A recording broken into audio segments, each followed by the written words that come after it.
The countdown reaches game number 11, and a wall somewhat like this figures. Absolutely. And Bucky, the minute the ball cleared the wall, your name changed forever across New England. To Bucky F. and Dent. Game number 11 features Bucky bleepin' Dent here on MLB Network.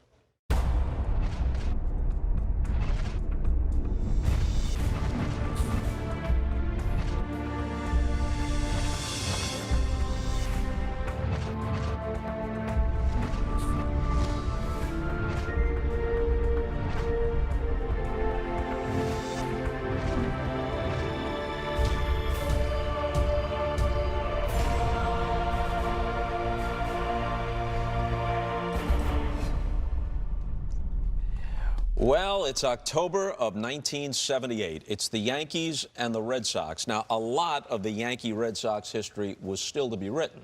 But obviously, Tom, some already existed going back to Babe Ruth before we ever arrive at this day in which Bucky Dent and Lou Piniella, our guest tonight, took part. It's Athens and Sparta. And, Bob, if we were to do a show on the greatest races of all time, I think the 1978 season would certainly be in the top 10. No question about that. The way that your Yankees came back from 14 games out, the second biggest comeback of all time. 14 back on July 19th. No, unbelievable. It really was. I mean, truthfully, at the All-Star break, when we got beat in Milwaukee, Donnie Gullett pitched that last game, and he got hurt, and things looked really, really bleak for us. In fact, Mr. Steinbrenner had talked about moving Thurman to right field and let him get some play in the outfield. We get back from the All-Star break, we have a team meeting and say, look, let's give it a good go, let's see what happens.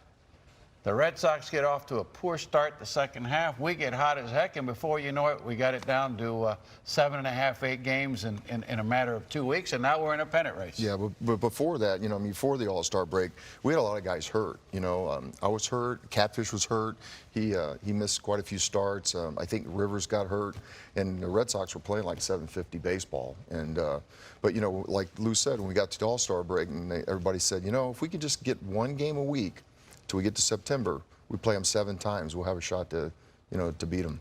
Billy Martin out for one of many times. Bob Lemon in. Now, once things turned out as they did, the storyline obviously becomes Lemon, easy, mellow. That's what the team needed. True? True. I think what happened was Bob came in, and he kind of just settled everybody down because of all the things that were happening with the team. And, Bob was an easygoing guy, like you said, and he came in and he says, look, you guys are world champions last year. Just relax and go play. And I think that's what happened. Everybody kind of we took a deep breath and said, no, okay, let's go get him. That, Bob, plus there was a newspaper strike in New York that summer, and it let everything quiet down. Yeah, the newspapers were on strike. The tabloids. Right, and there's no sports talk radio then as it exists today. No so 24/7 basically, they let us sports talk play radio. baseball, and like Bucky said, we got rid of our injuries. The guys started relaxing and playing, and we got into a heck of a pennant race. So you cut the lead in half by roughly September 1st. You go into Boston for what became known as the Boston Massacre. You win 4 games at Fenway, and you just kicked them all over the field. We went in there 4 games behind. And 4-game series, and we swept Boston. They couldn't get you out, Lou. I think you had 10 hits in that series. I hit the ball well that series, but look, everybody hit the ball. We scored a ton of runs. They called it the Boston Massacre. In fact, when we left there, they had us in first place and the Red Sox chasing us in the Boston newspapers, And yet the story becomes, understandably, because at one time they led you by 14 games, that the Red Sox simply fell apart. Maybe true for part of the season, but with 8 games to play, the Yankees are actually up by a game. And the Red Sox win their last 8, forcing the Yankees to have to win on the closing day, or what would have been the closing day of the regular season.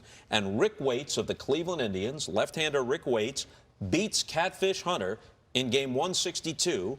The Red Sox had won the flip earlier, so they get to host the game if it was going to happen. Now you guys have to get on a plane and go to Boston. Well, I remember after the game, walking up the tunnel, and we saw that Boston had won. And walking up the tunnel, and somebody goes, hey, we lost a coin flip. We got to go to Boston and play. And it was like, oh, no, what else? Here we go. We got to go up there. But, the one good thing was we had Guidry. And he had kind of kept us together the whole year, you know, with that tremendous year that he had.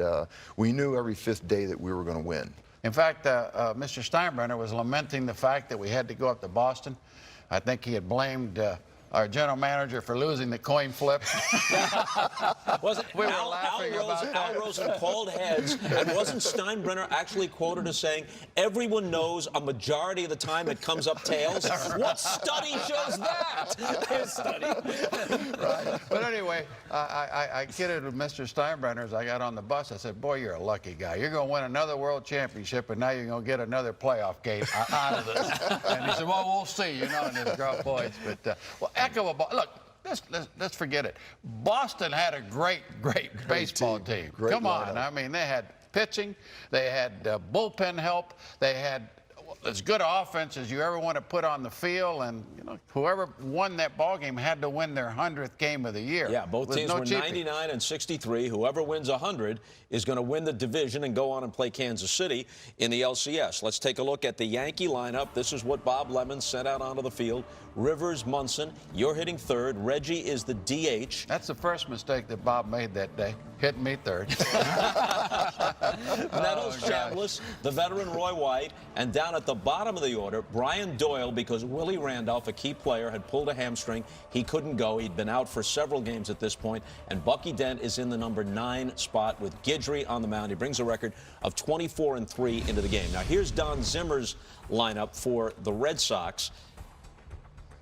Burleson, Remy, Rice is in right field. Dwight Evans had been beaned in August, and from that point on that we tried to play, he was just like 9 for 54, and he was having dizzy spells. He's available on the bench, but he doesn't start.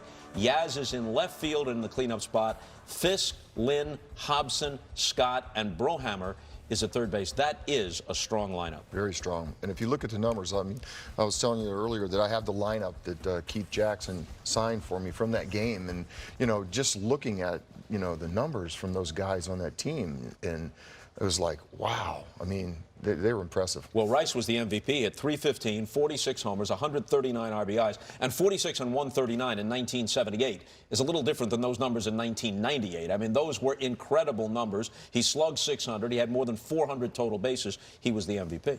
When your season comes down to one game, after already playing 162, how do you sleep the night before that game? Very easy. You know, the amazing thing is we got to Boston probably about 9 o'clock at night. And I think everybody was of the mindset, let's get to bed and get some rest. We got a day game tomorrow. And I know I was in bed immediately. But about an hour later, half hour later, I couldn't sleep. So I said, I'm going to go have one little cocktail. And I went to this little establishment down the street from the hotel. Daisy Buchanan's. Daisy Buchanan's. And I felt kind of bad about it, I'll be honest with you. And I'm sitting there and I look over and I see about 11 or 12 of my teammates. I felt pretty good. These guys were going to be ready to play the next day. Go ahead. But going down, I was the same as him. You know, my wife actually, the last game when we got beat, they wanted to go to the playoff game too, so a bunch of them went up to talk to Mr. Steinbrenner, you know, because they wanted to be able to go. And he looked at my wife and he goes, what the heck you been feeding him, man? He's been in a mini slump, you know, and she got scared, you know. So that night when we got in, she was telling me about it, and I said, let's go out. Let's go get something to drink. So we got in the elevator, and as we're starting down, it stops on the floor, and the doors part, and guess who gets on the elevator? There he is, Mr. Steinbrenner himself, and it was like, oh, boy. You know, it got a little chilly in there, and all of a sudden he goes, tomorrow's going to be your day. And he kind of said it like, you know, it better be your day or you won't be around here much longer. Just to make it official, let's take a look at the pitching pairing. We've already mentioned Ron Guidry, and coming in at 24-3, finished the season at 25-3, ERA under 2. He threw 9 shutouts that year. Now, there's a backstory with Torres. He had won 2 games in the '77 World Series for the Yankees, including a complete game victory in the clincher against the Dodgers in Game 6 at Yankee Stadium. Now, coming into this game, he's only 16-12, and he had been for the season 1-4 against the Yankees with an ERA of almost 6. But his previous outing, he threw a 1-0 shutout for Don Zimmer against the Tigers, so he feels pretty good about himself coming in. Right, but as you mentioned, you must have felt pretty good facing Torres because the Yankees really did rough him up, not only here, but in the course of his career coming into this game. Yeah, but I'll tell you what, Mike was a tough competitor. I mean, he had a heavy ball. He threw a heavy sinker, a good slider. And I'll tell you what, he gave you a little chin music from time to time just to keep you. So we knew we were going to be in a battle. And you're right, we did hit him well. But, you know, Fenway in October, a little cooler weather, good heavy sinker. That's a tough pitcher to combat. And Mike pitched exceedingly well that day. All right, let's get to the game. Top of the first, Mike Torres faces the Yankees leadoff hitter, Mickey Rivers. Frank Messer is working the game with Phil Rizzuto on WPIX in New York, and later they'll be joined by Bill White. So here's Mickey Rivers. You know, early in these games, you start looking for signs from a pitcher as he's settled in. And the first sign you see from Mike Torres is 4 pitches out of the strike zone to a guy who likes to swing the bat. Yeah, and unusually wild for Mike Torres. He basically had pretty good command out there. Experienced veteran pitcher, made you hit the ball. Probably overthrowing it a little bit early. Yeah, I think everybody had butterflies in this game at the beginning because it was just you could feel the electricity in the air. I mean, even when we were taking batting practice, you could just feel the tension start to build. So Torres doesn't even come close. A year earlier, he's on the hill in October for the Yankees. As a free agent, signs a big deal, goes to the Red Sox, raises some hackles with his old teammates by saying everyone knows the Red Sox have a better team than the Yanks. There goes Mickey. Go to second. He's safe. Holy cow. How about Mickey going first pitch, Lou? Well, Mickey can steal a base. I mean, he read pitchers very, very well. He got a very good jump here and just made it look pretty easy. Carlton Fisk got a heck of a throwing arm, so you've got to be at the top of your game to steal a base. Made a perfect throw and dips around and throws. And Torres is fairly quick to the plate, too. He's fairly compact, so. 3-2 on Munson. So here's Munson. Struck him out with a breaking pitch. Yeah, get Thurman hit, too. Strikeout for Mike Torres. That was a pretty nice slider he struck him out with. And here you are, 3-14 for the season. Bob Stanley is out there in their bullpen, Scooter. I was swinging the bat fairly well coming into this game. 14 average, 34 doubles, leads the Yankees there. Now, this was really my specialty. I wasn't a home run hitter, so I enjoyed these type of situations. Bounce it at third. But again, here I rolled over on a slider and wasn't a very good at bat. Nice play to his left by Brohammer. That leaves it up to Reggie Jackson. See the flag. It is. It's blown, as Phil told you, quartering out toward from the left field corner, sort of toward right field. It's strong enough to be a factor in this game, too.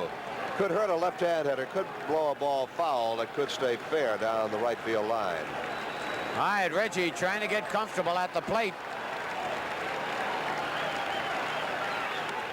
And hits one to left. Will it carry? Yastrzemski, no, he's there. The wind held it up, and he makes the catch. And there the wind hurt Jackson and the Yankees. No runs, no hits, no errors. A man left, no score at the end of 1/2 inning. Here's something else about this game. It started at 2:30 in the afternoon. Now, as we watch the first inning, the field is bathed in sunlight. But soon enough, shadows are going to begin to creep across. You've got what becomes a late afternoon game in October at Fenway.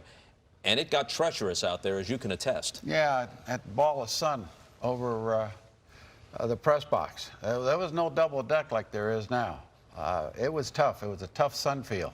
And it became increasingly hard as the game wore on for the hitters because the pitcher was in the sunlight and then there was a shadow. You had to make that adjustment too.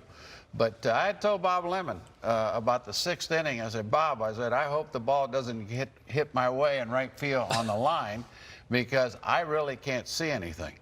And as it turned out, that happened in the 9th inning. We'll get to that. But, we will. But when we come back, Yaz will give the Red Sox an early lead. You're watching MLB's 20 Greatest Games. This is number 11 on MLB Network.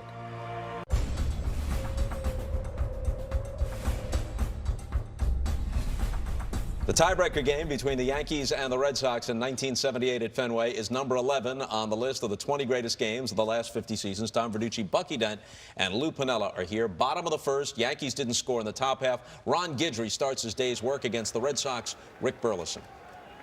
Look how slight Gator is, just skinny as a one-iron. Oh, Munson and Guidry wanted that one. Look at them. What extension he got. I mean, his stuff, I mean, just playing behind him all year, and some of the games, I mean, his stuff was just electric that year. Really amazing for a guy that size to be able to throw the ball that hard. No, I like the way the pitch before that, Thurman turned around and talked to Denkinger. The next pitch is on the black, and he gets the call, and Burleson obviously doesn't like it. I think Burleson had more of a gripe on that one than Munson did on the previous one. Here's Jerry Remy, the second baseman. Roy White in left field. There's the second out. Thurman did a pretty good job of working the umpires. I can tell you that. So here you got the MVP against the Cy Young Award winner as Rice faces Guidry. Holy cow. It did. It swung around. Struck him out, though, on a good slider. Holy cow. 3 up, 3 down, into 1, no score. 2 strikeouts for Guidry in the first. Now we move to the second. Bottom half of the second. Yankees didn't score in the top half. And Yastrzemski, who's in the cleanup spot, leads it off. And Yaz right here, Bob, 39 years old. He's in his 18th of 23 seasons with the Red Sox. About his 23rd batting stance. He made more adjustments. What a great hitter. What a great player. That's gone. It's a home run if it stays fair. And a home run for Yastrzemski. All right, that's his 17th homer of the season. You're in right field. You watch it land in the stands. And what do you say to yourself? I'm saying to myself, I didn't expect that. And not because of Yaz not being able to do it. Off of Guidry, left-hand hitters didn't do that to him all year. And Yastrzemski, if he had had his really, really good stuff, Yaz might have taken him out of the ballpark, but not down the line.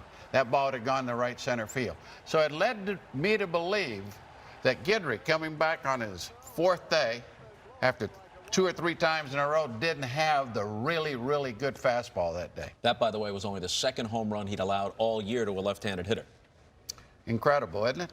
Incredible, especially in Yankee Stadium, pitching in Yankee Stadium, where really you can hit the ball into those right field seats with the short porch really easy. Incredible. So the Red Sox get the early 1-0 lead on the solo by Yaz. And Boston Fenway Park, the fans went nuts. Electric. I mean, it was like, wow. I mean, the crowd was just really into it, and it was really electric. And when I was out in right field, a lot of the fans had some choice words out there too. Pleasantries, were they? Yes, pleasantries. Yeah. Bottom of the third now. George Scott is at the plate for the Red Sox against Guidry.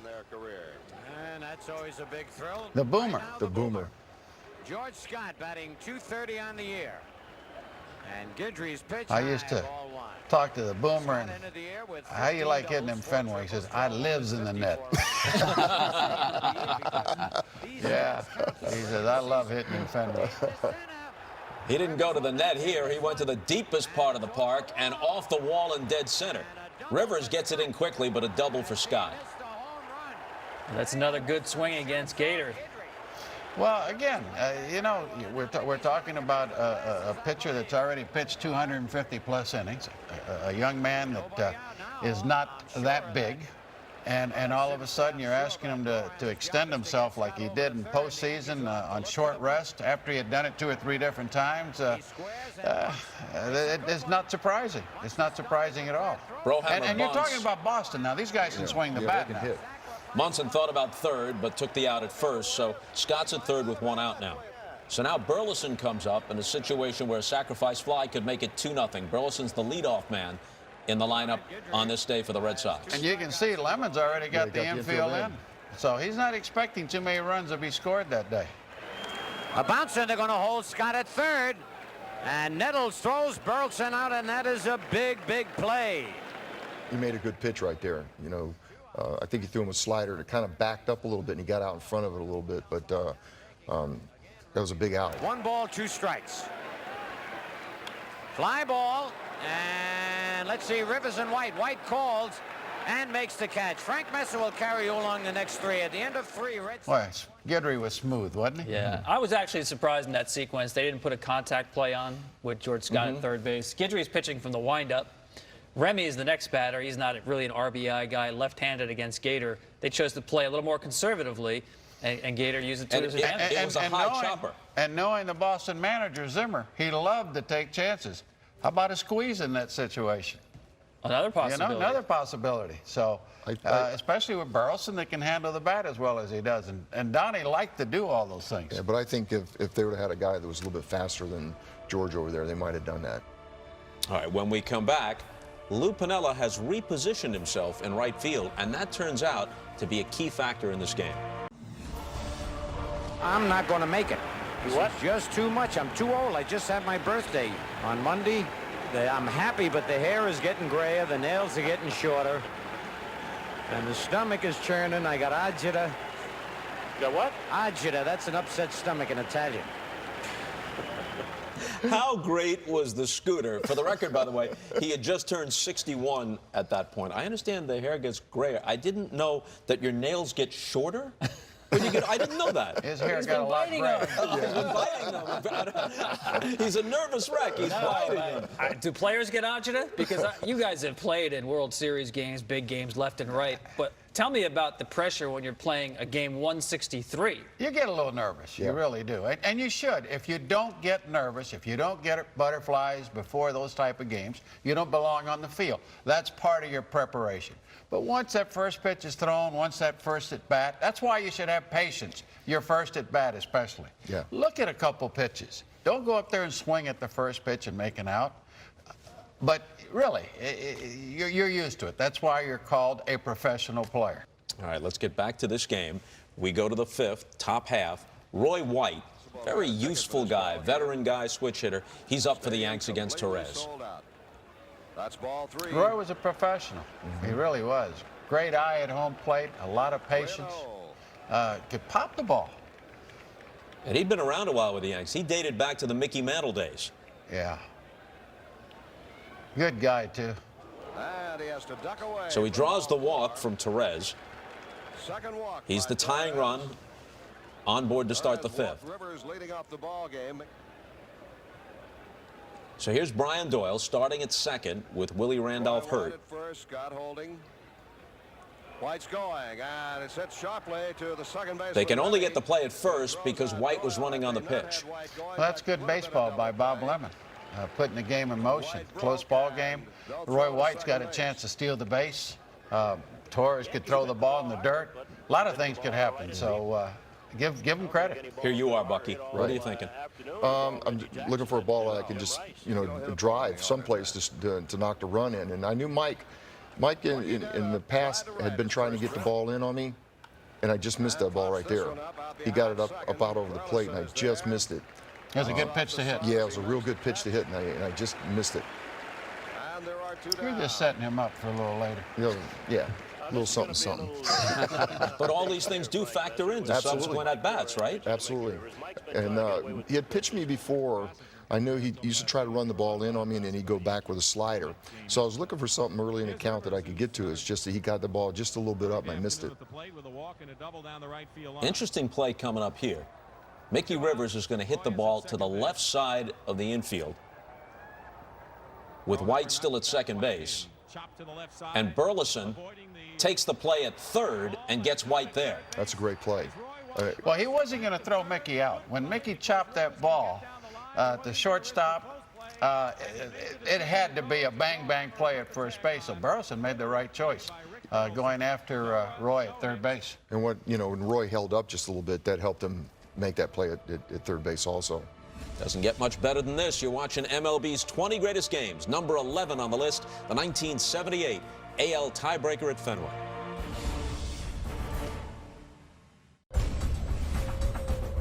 All right, let's move ahead now to the bottom of the 6th. Burleson, who you just saw making that play, is at the plate facing Guidry. This is still a 1-0 game with the Red Sox in front. And let's listen to their announcing team at the time, Dick Stockton and the Hawk. You think he only did White Sox games? Oh, no. Ken Hawk Harrelson in the Red Sox booth. Rick has played some marvelous shortstop in the past couple of weeks.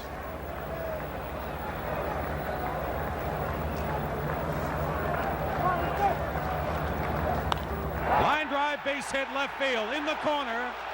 Chasing it is Roy White. Burleson wheels around for a double. A leadoff double for Rick Burleson and a big hit for the Red Sox. So now here comes Remy in an obvious sacrifice situation.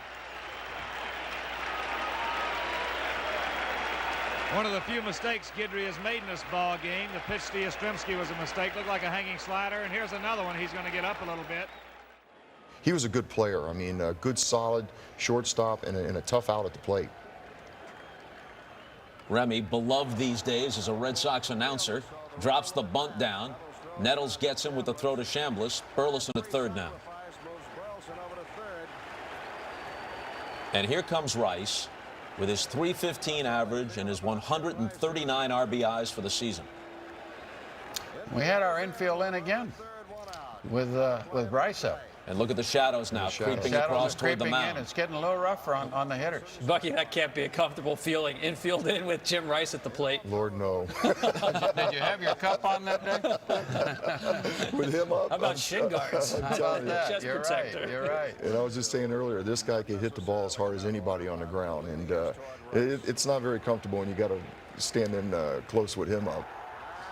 He lines it to center. It falls in front of Rivers, and it's 2-0 Red Sox.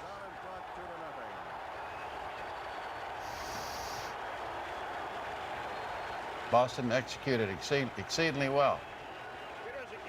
Here's a good fastball. Guidry tried to get the ball in on his hands. You can see Thurman stood up a little bit. He wanted the ball up in the air, get him to pop up, but Rice gets on top of it and drove it to center field. So now here's Yaz, who homered earlier off Guidry. Still only one out with Rice at first. And Zimmer sent Rice, so there's no play at second. Chambliss unassisted, second out, and Rice is in scoring position. Now Fisk, with first base open, will be intentionally walked. Yeah, I mean, Bob Lemon does have a choice here, and I'm sure he wants to talk it over with Guidry. Who does he want? You can pitch to Fisk, or he can pass him and pitch to Freddie Lynn with first and second. It's a tough situation for a manager because, first of all, Lynn's a good hitter. Second of all, you don't want to put too many people on base. Runners do tend to score. So you've got to be careful. But Lemon made the decision. I think he talked to Gator. I think Lemon basically, when he went out there, he asked Ronnie, what do you want to do here? I think he let Ronnie make that decision. I'd be surprised if that weren't the case. So the decision is to walk Fisk and work to Lynn. And a base hit here, especially an extra base hit, breaks the game open the way Torres is pitching. It's 2-0, and Gator's trying to hold it there against Fred Lynn. Right field, Piniella's after it, and he's got it. Well, there's a perfect example. If Yastrzemski had not hit the ball out of the ballpark earlier in the ball game, I would have been over a lot more in right center field. I'm not saying I might have not gotten to the ball, but Zimmer says you're out of position. He always tells me every time I see him and we talk about the '78 baseball game, he says, what were you doing playing Lynn to pull? And I give him my explanation. He says, oh, bull cop, you got lucky. I mean, That wind knocked that ball down, too, and the didn't it? wind knocked it down a little bit, too. How well yeah. did you see that ball? I saw that easily. That one you saw Yeah, okay? that was okay. What you couldn't see as the game progressed was the line drive off the bat. As long as it got up over the sun, you were fine. But if the ball stayed at sun level or below, you couldn't see anything in right field. Now, if you don't catch that ball, it's 4-0. Probably hops off the warning track and It's a into the ground rule stands. double. Well, maybe then in that case it's 3-0 and runners on second Yeah. and third. If it hits the wall, it's going to be 4-0. Yes. The fans were jawing at you. What was Well, being no said? question. I had some nice choice words for a few of the Red Sox fans there, but yeah, they were on me the whole game. Look, it was fun playing there. The park is small, it's cozy, the fans are right on top of you, and you have a chance to exchange a lot of pleasantries with them during the course of a baseball game. But what people don't understand, he was a very good outfielder. Even though he didn't run fast, he made the plays. I mean, he got great jumps on the ball, the instincts of playing the game. I always say that Lou really, you know, for not being a fast guy, made a lot of great plays for us in the outfield. He was a good outfielder, and he studied the game. You guys are down to 3 turns at bat, but coming up, Bucky bleeping Dent has his moment. You're watching MLB's 20 Greatest Games. This is number 11, the 78 AL tiebreaker on MLB Network. This is the game that decides the American League East in 1978. The Red Sox lead at 2-0 after 6. Top of the 7th, Greg Nettles flies out. Chris Chambliss is at the plate against Mike Torres. Strike one on Chambliss. The shadows moving closer to the mound. The wind is shifted as well at this point. Starting to blow out just a little bit.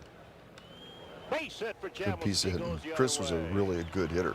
He could hit that ball the other way as good as anybody. Get it in, and Chambliss will hold it first. That's Really Yankees' first professional. base Yeah, hit. professional hitter. Mike Torres sends the fourth. White has had a great second half. And Did here's not get Roy much White chance to again. play in the first half. Third time around, we started to Get be a better little at bats. bit, better at bats. Chambliss And I will think hold Don at Zimmer second base. noticed that, because after this hit, he starts to get his bullpen up.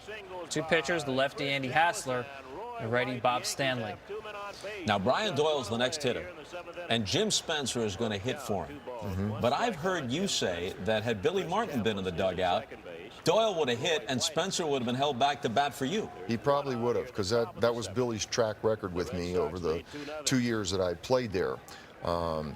Was that he would pinch hit for me in situations like that, and it used to really kind of aggravate me, you know, because when I came over from Chicago, Chuck Tanner never really pinch hit much for me. But then when I came over, Billy used to do it all the time. It used to frustrate me a lot. So Spencer flies out, and that becomes the second out of the inning. Nettles had opened by being retired, then the back-to-back singles by Chambliss and White. So Spencer flies out, and that's going to leave it up to you. Mike had been trying to run the ball in on me and then go away with a slider, and I just missed a couple pitches. So this time when I went up there, I was looking for something inside that I could hit hard, you know, and I fouled the ball off my foot. I didn't wear my guard that day. Usually I wear a guard because I had blood clot in spring training. I didn't wear my guard today because it was a one-game playoff. So when I came up, I was looking for something that I could drive, and I fouled the ball off and went back to the on-deck circle, and that's where Mickey gave me his bat. So when you come up here, you're not thinking, even though that left field wall is only a little more than 300 feet away, you're not thinking home run. You're thinking, I want to hit the ball hard, get a base hit, maybe cut this lead in half, right? That's right. I'm looking for something that I could just hit hard, drive. All right, so that Bucky, you starts. haven't hit a home run since the middle of August. Yeah, And as George Steinbrenner reminded your wife, it's been a tough go for you lately. That's why I'm looking for something I can hit on. There you go. In the seventh inning. But he got pinch hitter Jim Spencer, and he's down 1 ball, no strikes to Bucky Dent.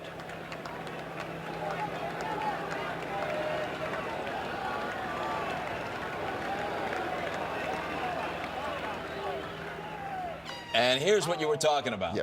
Foul the ball down off your foot. And what happened during batting practice before the game, I went to Mickey and I said, hey, homie, can I use your bat? You know, I need to do something different. His model was close to mine. Yeah, go ahead. Well, what happened was I cracked one of them just under the tape. So when I went back in that moment right there, Mickey comes over and says, hey, homie, you got the wrong bat. That one's cracked. And I wasn't thinking about it because I was worried about my leg because we have more infielders. And it had a tendency to really swell up on me. So I'm just worried about, you know, my leg. And as I started back, you'll see the bat boy runs up and gives me the bat. And this turned out to be quite the delay here, almost 2 minutes here. And Torres is on the mound just waiting. He's not throwing any warm-up pitches. No, and that's what he said when we talk about it. He says, you know, I didn't think it was going to take that long, so I didn't throw any warm-up pitches. So when I got back in the box, the first pitch he tried to throw me, he tried to get a fastball in on me again. What he said, he was going to try to go in and go away with a slider, and he missed. Here's another look at. There it is right there. That ball ran in on me. And I think the next pitch is basically the same. Here you go. Now you got the bat you want. Now you got the right one. The count's 1-1. 2 outs and 2 on. The Red Sox lead at 2-0 in the 7th inning here at Fenway.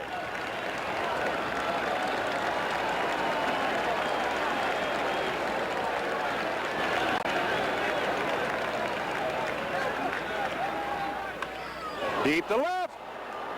Yastrzemski will not get it. It's a home run. A 3-run home run for Bucky Dent. The Yankees now lead it by a score of 3-2. How about that? I never saw the ball go out. When I rounded first, because of the shadow, I lost it, and the second base umpire signal was a home run. As I rounded third is when I really, like, Fenway was just like dead quiet. I mean, you could hear the Yankee fans, you know, and the guys coming out of the dugout, but other than that, it was like dead quiet. Look at Yaz, the way his shoulders slump. And his knees buckle. Yeah. You know, he thinks he's got a chance maybe to play this ball off the wall. And the minute it disappears, you can see his body just go limp. Not just this is bad in and of itself. The body language said, not again. And what struck me, Lou and Bucky, was seeing Bob Lemon out there. One of And the he first doesn't guys show to all greet that you. much emotion. Exactly. You're And right. how was he handling the game through that point, Lou? Well, he was, I wouldn't say uptight, but he was a little apprehensive. Yeah. Every once in a while, Bob wouldn't say much during the game, but during the course of a baseball game. But that game there around the 6th or 7th inning, he started, hey, fellas, come on, we're running out of time, let's go. And you didn't see that much from Bob, you know? And you're right, you're very surprising seeing him, the first guy jumping out of that. I think Mr. Steinbrenner and Al Rosen were right behind him. From the dugout, when it leaves the bat, do you think it's gone, or I you're think hoping it's it off hits the wall. I think it's off the wall. Bucky, you know, didn't hit many home runs, but in batting practice, you could tell when a guy puts a good stroke on the ball, and the ball with the right trajectory. It wasn't really what you would call a high fly ball. It was more of a line drive fly ball. So I said, boy, off the wall. What I was looking at more than anything else was the runner from first base, see if he could score. The run from first base on a double. With 2 out, With 2 running on outs, contact, exactly. pretty good chance to no score. question. That's what I was looking at. And when I saw Bucky just go into a trot between first and second, I said, oh, my Lord, look at this. And he's right. When I hit it, I knew I had to get to second base, that I was going to be the winning run, and I was hoping that the 2 runs would score and I'd be in scoring position. So that's why I didn't see the ball go out, because I was running really hard to try and get to second base. All right, so now the bases have been cleared by the homer. And Fenway is very, very, very quiet. The tiebreaker game between the Yankees and the Red Sox in 1978 at Fenway is number 11 on the list of the 20 greatest games of the last 50 seasons. Tom Verducci, Bucky Dent, and Lou Piniella are here. It's a 3-2 lead. Torres stays in, and back to the top of the order for Mickey Rivers. And that may have surprised me a little bit. I don't know about you guys, but at this point, with Rivers, the left-hander up there, he had Hassler ready. He leaves Torres in the game after giving up the home run. Well, Mike was still throwing the ball really well. And I think he wanted to give him one more hitter. Now he's going to go to Bob Stanley here after Rivers walks for the second time in the game, a rarity for Rivers. Munson had struck out 3 times against Torres, and Munson didn't strike out that often. So this is kind of a curious move. Well, he had to bring in his right-hander. I mean, he had Hassler, would have been his only other choice. I was coming up after Thurman. Now, the only thing is that we figured that Mickey Rivers would get a good jump off Stanley, because Stanley really didn't hold runners on as well as Torres did. Well, he could have left Torres in to face Munson. If he was going to let him pitch to Rivers, he might as well have let him pitch to Munson, since he'd fanned him 3 times. So now Rivers steals second. Mickey down at second base. And I'm sure you guys obviously are thinking about the importance of a tack-on run here. Absolutely. You've got 1, but 2 makes a world of difference. And, you know, with Thurman's such a great hitter, you know, with runners in scoring position, you just knew that sooner or later he was going to get a big base hit for us. He's got to go to right field. That's... Nope. That might be trouble. It's going to fall. Base hit. Rivers will score. Munson will try for 2 as Lynn bobbles the ball out in left center, and he's there with a double. Yankees now lead it by a score of 4-2. That's what I said. He's got to Flat go to right sinker field. out over the plate. Actually, it was a little bit of a breaking ball. Yeah, a breaking ball that backed up a little bit. Inside part of the plate. No, but it was in a perfect spot. So the Yankees go up 4-2. And Lou, another chance for you. Well, let's hope that I'm a little more patient than I was in the first inning. Fly to center field. Into right field. No. And Rice is there. I hit that ball well. At Yeah, least I did just what I was missed it. supposed to Yeah. do with it. I lined it out the right field. And you can see how the sunlight is becoming an You issue. can The start way to see the Rice had to shadows really out fight there, that ball. yes. All right, so let's take it to the bottom of the 7th. Suddenly, the Red Sox find themselves trailing by 2. Guidry still working for the Yankees. Butch Hobson comes off the bench for the Red Sox. Bucky, who was playing second base for us to finish that game? Stanley. Ah, Fred Stanley. Fred Stanley went in. Stayed away from him, struck out Brian Doyle had on been the pinch way hit here in for, the so seventh. Fred Yes. Stanley goes to play second base, the chicken. And he now Hobson has strikes out. And here's George Scott, who had a long double earlier in the game. That might go through. It'll go through the right side. And at this point, Bob Lemon taking everything into account, including how many pitches Guidry has thrown on short rest down the stretch the last couple of weeks. He's going to go to his bullpen. And don't forget, Rich Gossage is very well rested coming into this game.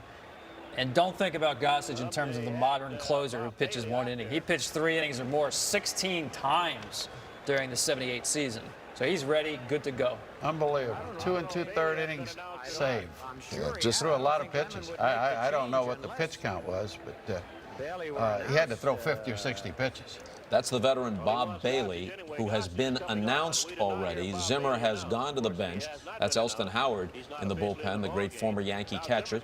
Gives Gossage the pat on the back. And what Lemon is asking him to do, if he can last that long, is throw 2 2/3 and finish the game and save it for Guidry. And it was an interesting point. Zimmer announced Bailey very quickly that Lemon was going to make the change regardless. Jack Brohammer, the left-handed hitter, was due up, and Zimmer wound up with a right-handed batter against Gossage. And here's something else. The year before, Sparky Lyle, one of the great relief pitchers of his generation, had won the American League Cy Young Award out of the Yankee bullpen for a World Championship team. But for George Steinbrenner, there's no such thing as we have enough. So he goes out and gets Gossage. And that relegates Lyle to somewhere toward the back of the bullpen. Now, he has Sparky Lyle. And as this game moves toward the 9th inning, there are situations where left-handed hitters will come up where you might say, well, okay, go to Sparky. But he was sticking with Goose. Yeah, he stuck with Goose. Goose became the closer. And I'll tell you what, I really admired Sparky because he took it so well. Yeah, What was it that Greg Nettles said? You went in one season from Cy Young to Sayonara. That was Nettles. He was really quick. He was a funny guy. And Sparky, like Lou said, was just a tremendous teammate. A guy that kept everybody loose. I mean, you know, he was a funny guy and just like you said, a great teammate to have on or have around. What a competitor. And Yeah. don't forget, free agency hasn't been around that long, but George Steinbrenner figured it out before anybody else. When you think about Jackson, Gossage, Rollie Eastwick, the relief pitcher, Gullett brought in there, Catfish Hunter. Yeah. And the Red Sox really weren't built that way, other than Torres. He used free agency better than anybody in that era. He brought in the top guys. Of course, he could afford them. So now one of those big free agents is on the mound, and his first hitter is Bob Bailey, pinch hitting for Jack Brohammer. Pretty good high fastball hitter. Never did like the breaking ball. Whereas Yeah, Bailey was a good fastball hitter. Mostly heat. He's going to face the right guy because Gossage is going to come in and throw some gas. You don't see Goose shaking too much.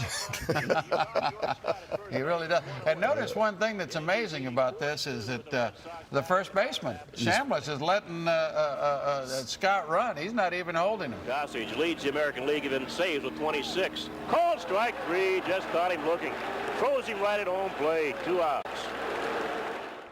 How about Bailey didn't this put guy? up much resistance in that Well, at-bat. that can't be a comfortable at bat against No, Gossage and the no. way the shadows are at this point in the game as well.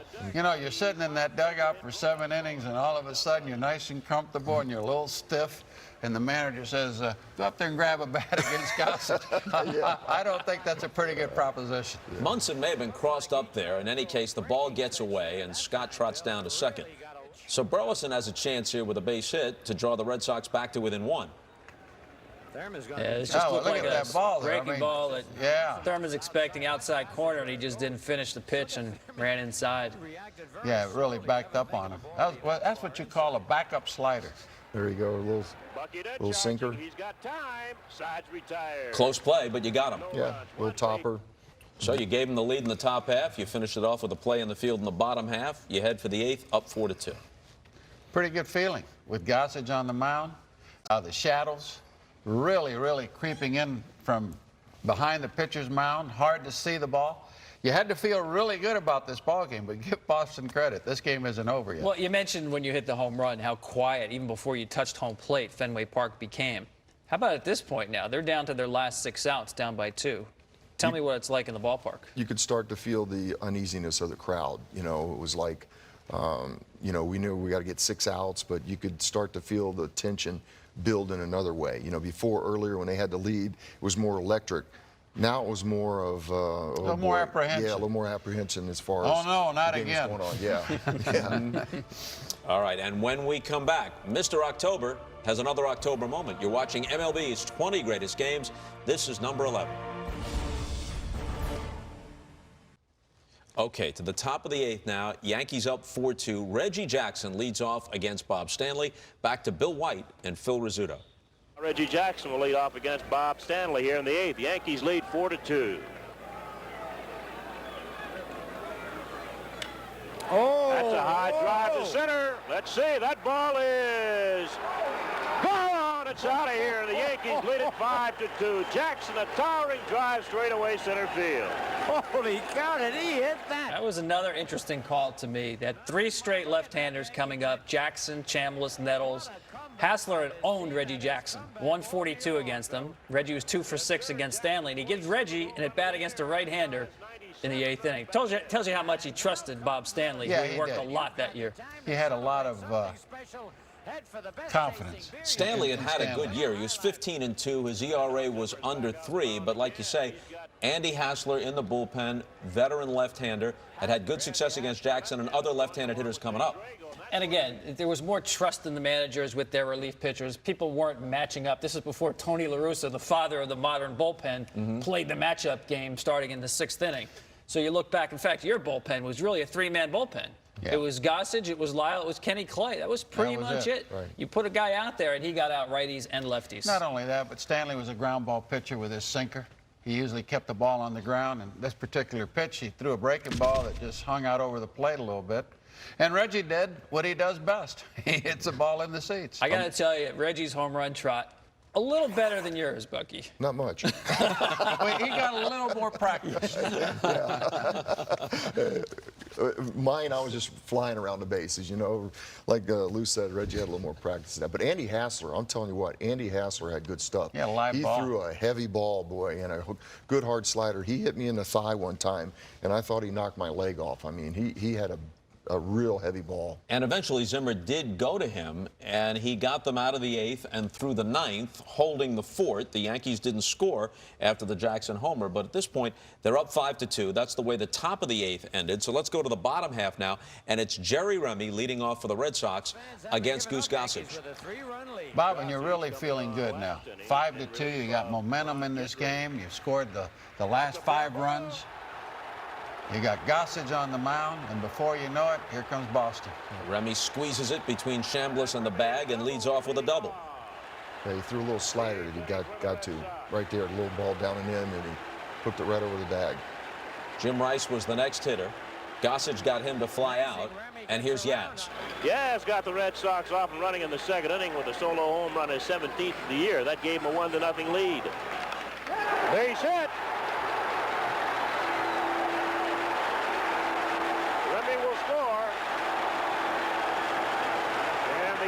Now lead 5-3 with Yastrzemski driving in his 2nd run in the ballgame. And Lou, right before that at bat, you can see you just trying to see the balls it's pitched, never mind hit. Tom, believe me when I tell you, there was a ball of fire over that stadium, right over the press box. It was a huge sun, and you couldn't see. You just couldn't see out there, and you knew that if the ball was hit on the line, you were going to have all kinds of problems. Now, if the ball were hit a little higher or on the ground, you were fine. But on the line, you couldn't see the ball. You really couldn't. I told Bob that, too, about the 6th or 7th inning. I said, let's hope that somebody doesn't line a ball my way, because we got some problems out there. Fisk hit that one hard but foul as Yaz retreats to first. That's Ken Clay, the right-hander, and as the camera widens out, Sparky Lyle, reigning Cy Young Award winner. but hard-pressed to get into a game with Gossage really as the key guy now in Bob Lemon's bullpen. Base hit. There's a hit for Fisk, so a run is home, and the tying runs are aboard. Now you start getting a little apprehensive, a little nervous, a little edgy. Here's rookie pitch. Woody, you got to reach down and get a little bit extra. Yankee infield looking for 2. Base hit. Yastrzemski will score, and the lead is down to 1. And it's 5-4. Still only 1 out. Still 2 men on. 2 runs have scored. 5-4. And it's got to surprise you that they're getting these swings off of Gossage. Well, notice they're going with him. They're not pulling him. They're hitting the ball up the middle and to the other side. Now, the ball that Remy hit was just a little slider that hung down in the zone. How well do you see this as This is Hobson fine. hits This the is fly fine. ball? It's up high enough. It's high enough, yeah. If the ball's hit with any trajectory, you've got a good look at it. But boy, I'll tell you what, the line drive was a problem. Got him! That was the matchup I was a little scared Scott? of right there, because when I was with Chicago, he had got Goose a couple times late in the ball game in Milwaukee when he was with Milwaukee, and I think Boomer had some pretty good success off him. So after the Lynn hit had cut the lead to 1 and left 2 men on with 1 out, Gossage was able to get Hobson to fly out to you and then fan Scott swinging. So you go to the 9th, but just with the razor-thin edge. And as we said, Andy Hassler got them through the top of the 9th to keep it a 5-4 game. And now you're looking at 3 more outs, but those outs are tough to come by. Tough to come by. In Fenway, 1 run, that's not a very safe lead. It really isn't. When we come back, it's Lou versus the Sun. You're watching MLB's 20 Greatest Games, number 11.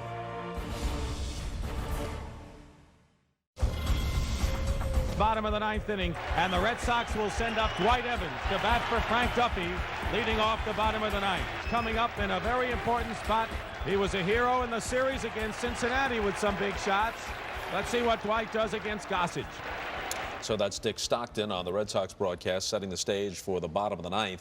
After Duffy, who is being hit for now by Evans, the next 2 hitters scheduled are Burleson and Remy. The Yankees make some defensive changes. Gary Thomason is in left field. Paul Blair is in center field. And here we go. Evans against Gossage. In the air to left field. Roy, nope, that's Gary Thomason just in for White. Boy, I was the only outfielder they left in that particular game. How about And a wise move. Yeah. How about that? And you mentioned the hitters due up, Bob, and if anybody gets on base, then Gossage has to get into the middle of the order. And it's important for him to go after people and try to avoid getting to Rice and Yaz, and it doesn't quite work out that way for him. It wouldn't be an interesting game with that script. That was ball 3 to Burleson.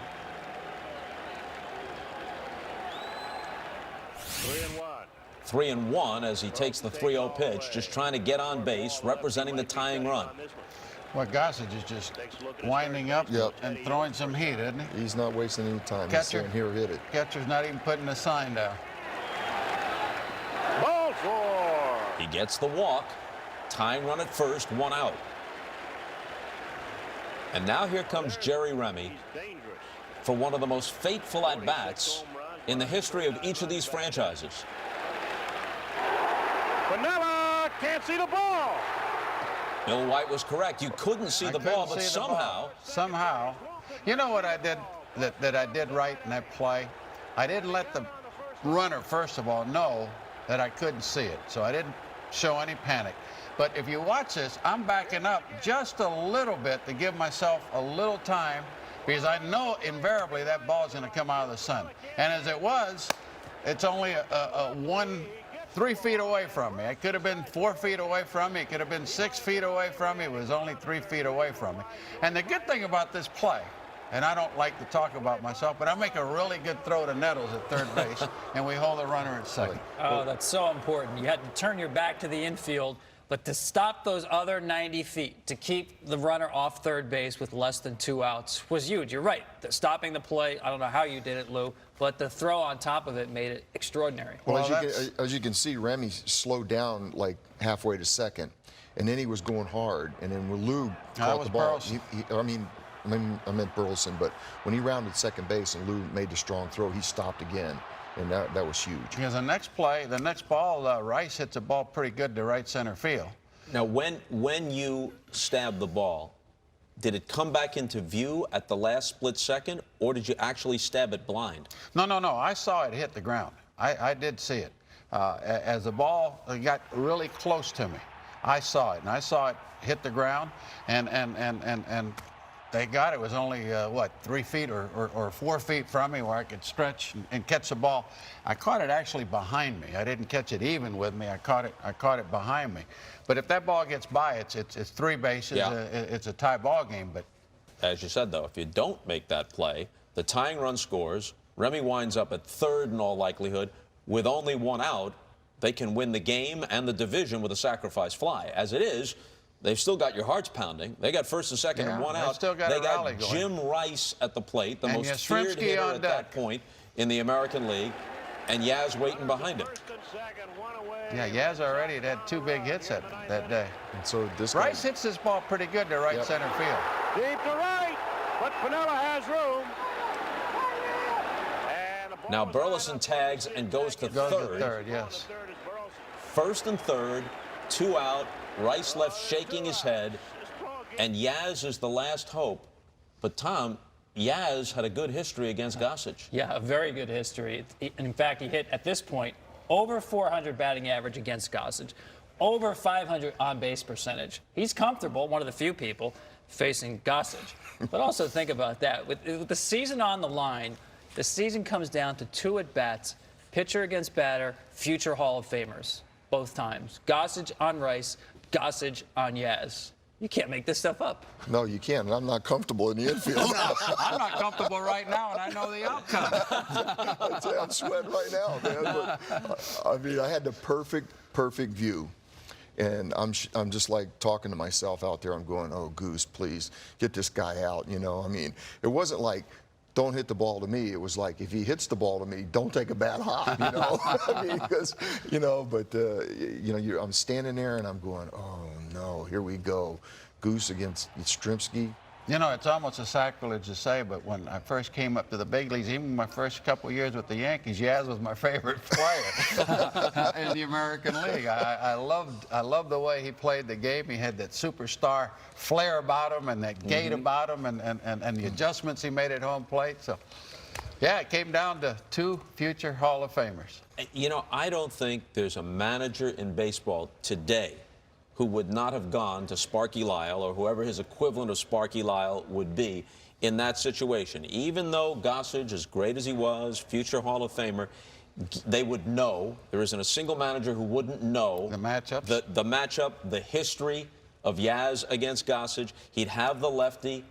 He'd be absolutely vilified for not going to him if Yaz delivered a hit off Gossage. Lyle would have been in the game. He would have been in the game. Yeah, Yes, he especially would have. after Gossage pitching 2+ innings already and probably throwing 50 or 60 pitches. Coming up, it's Yaz versus Gossage with the AL East on the line.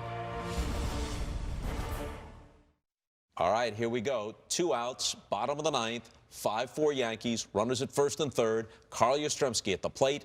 Goose Gossage trying to finish it for the Yanks. There's Yaz.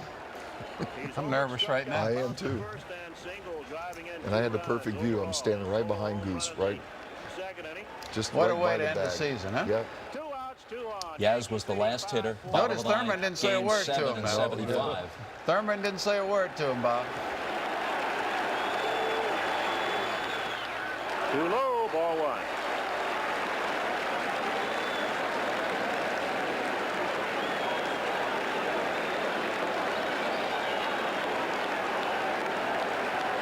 Yankees 5 runs, 8 hits. Red Sox 4 runs on 11.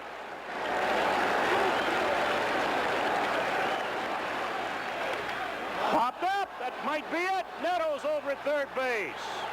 He'll squeeze it and it's over. Yastrzemski fouls out the Yankee third baseman Greg Nettles. And look at those Yankees. You know what's interesting about that play right there? When he popped that ball up, I'm standing at shortstop, and the ball went up, and Nettles really like catch pop-ups. And so when it goes up, I'm looking, and I felt something go down my arm, and I thought, I looked real quick. I saw him catch the ball, and I looked down. I thought a bug was in my shirt. So I looked down, and my metal had broke, and the chain was running down my shirt. So I started pulling the chain out, and I see he catches it, you know, and then I start looking around on the ground, and then I run over there, and we go in the clubhouse, and you know, everybody's jumping on each other. I went back out on the field because I couldn't find it. And I'm walking around at shortstop looking for my medal. Did you find it? Yeah, it falling down in my cup. You know, it's always in the last place you look. That would be the last place you look. But, you know, when I went back on the field, I'm looking around. You know, everybody's in the clubhouse. You know, I kind of panicked, so I went back out there. But, you know, it didn't really dawn on me to look to get the baseball. The one feeling that I had in right field, when the ball was popped up, to me, it looked like it just stayed up there forever. I kept saying, come on down, come on down. And finally, it got into Nettles' glove, and that was the end of it. Boy, but that ball seemed like it stayed up there forever. All right, after the game, sometime between when Bucky was searching for his medal and when the broadcast had to go off the air, Phil Rizzuto caught up with the hero. You had just fouled a ball off that vulnerable spot on your leg. That's right. And then, whether that confused Mike Torres or not, you remember the pitch you hit? Yeah, it was a fastball hit. It was a fastball hit. It was a fastball. Did you know it was gone as soon as you hit it? No, I didn't. I didn't think I hit it good enough. I thought I hit it good enough to hit the wall, but I was just blowing it and hoping it would get over there. Well, Bucky, you had a house in New Jersey that a few years later you were traded, were looking for someone to rent the place, and you found someone. Tell us about that. Actually, what happened, Don Zimmer gave me my nickname, F and Dent.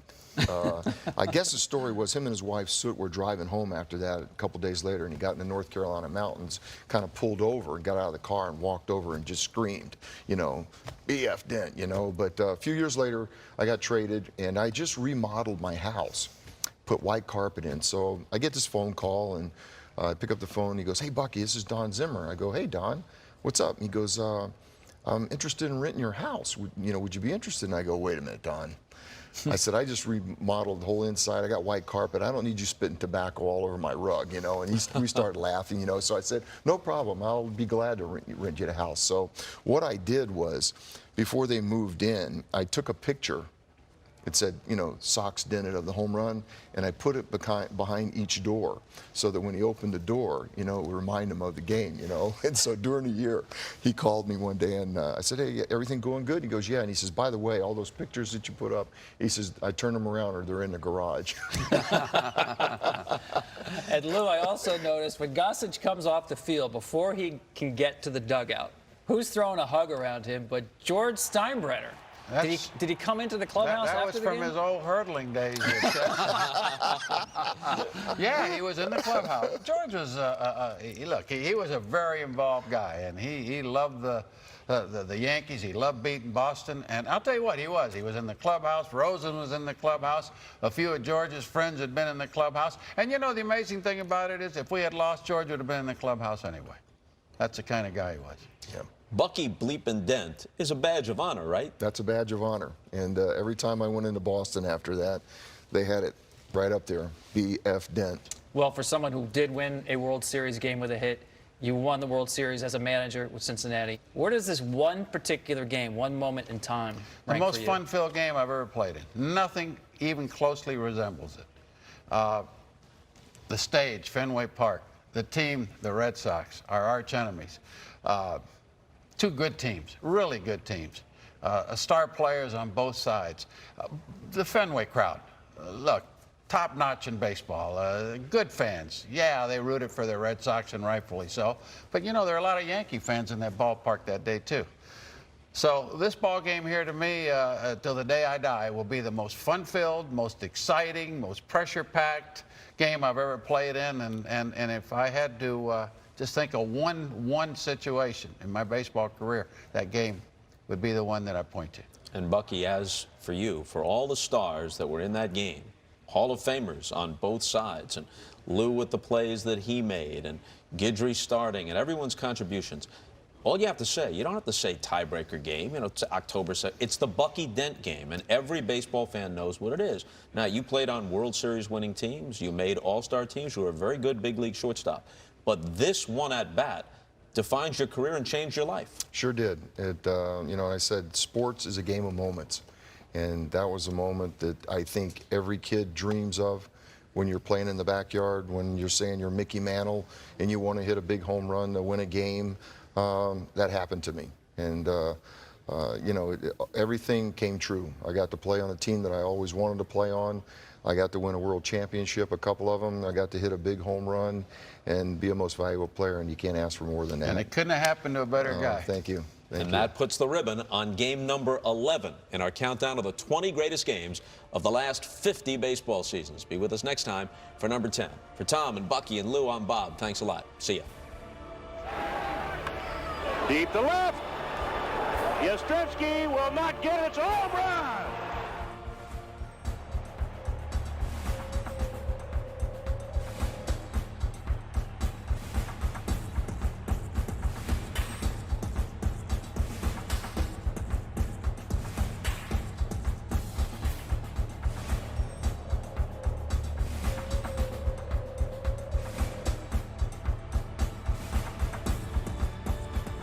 A three-run home run for Bucky Dent. The Yankees now lead it by a score of 3-2.